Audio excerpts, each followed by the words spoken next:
Hey, it's Scott Penfold from Loaded Radio and the Loaded Radio podcast. And I recently sat down with former DevilDriver guitar player Mike Spreitzer. Now, Mike just recently announced his departure from the band in a social media post, but I wanted to ask him if his departure felt bittersweet. And don't forget, you can get the full interview at loadedradio.com or wherever you get your favorite podcasts. Just look for the Loaded Radio podcast. Here's what he had to say. It is bittersweet for sure. Yeah. You know, I will never regret my time in DevilDriver. The good always outweighed the bad.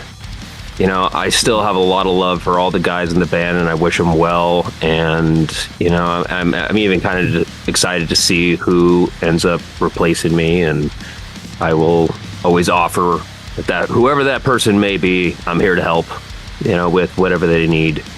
And, you know, I want to see the band succeed. I don't want to there's no negative feelings on my side. And, you know, I want to get back to being a full-time musician. Like I said, you know, I went to music school when in college. I was a music major, and music ever since I was 6 years old has always been the plan. I would say that was my first moment of real clarity in my life when I was watching MTV and I saw the video for Pour Some Sugar on Me by Def Leppard. Just, for some reason, that just made something go click in my brain, and nothing's changed since that moment.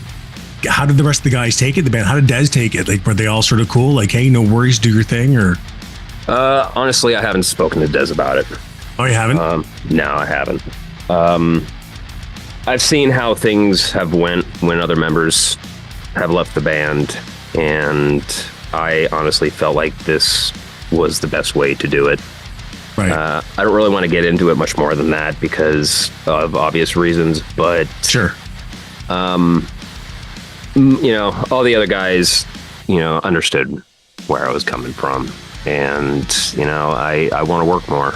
And as of now, unless someone comes knocking on my door that wants me to join a band, which depending on the band, I would definitely take into consideration. But right now, I just want to go full throttle with my new project, Verona on Venus. It's I'm excited to, you know, do things my own way and, you know, mix things up. Obviously, Verona sounds a lot different than DevilDriver. It's a completely different style of music, and you know, it's time for something new for me. You know, it's been 20 years and it's been a lot of fun, but you know, sometimes people just feel like moving on, and that's how I feel right now.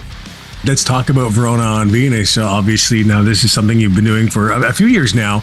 You mentioned in your social media post that Verona on Venus, it was a bit of a contention with a certain individual in DevilDriver. Was that kind of a part of a reason as well for you deciding it was time to step away?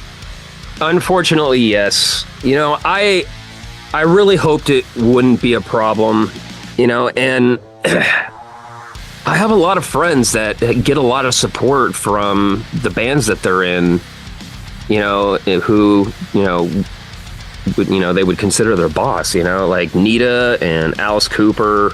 Yeah. Ozzy has always been cool with Zakk Wylde doing Black Label Society and Zach Sabbath. Caesar from Ministry.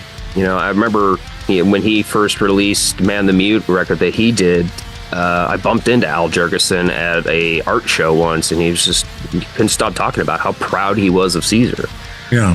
Monty Pittman, and you know, he's in Ministry, and Madonna seems to be just fine with him doing that. And even Zakk Wylde with his drummer Jeff Fab, he just released a record on his own. He did, yeah. And so I really didn't see it being a problem. I never intended to make Verona a priority over DevilDriver. I had a lot of time during the pandemic, and I just wanted to keep on writing, so I did. Well, and it's kind of odd being that Dez also had Cold Chamber come back, and that kind of became a different thing there too. So, I mean, I guess it's kind of... Yeah, it unfortunately it is, because I really gave him my blessing, you know, when Cold Chamber started doing, even when their first reunion. You know, and at their first reunion, quite honestly, I needed the break. Yeah. At the time, sure. Which... Unfortunately, I think that was a big reason which led to John Berkland and Jeff Kendrick leaving the band, because DevilDriver went on hiatus and it was not in their best interest at the time to stick around. Loaded Radio.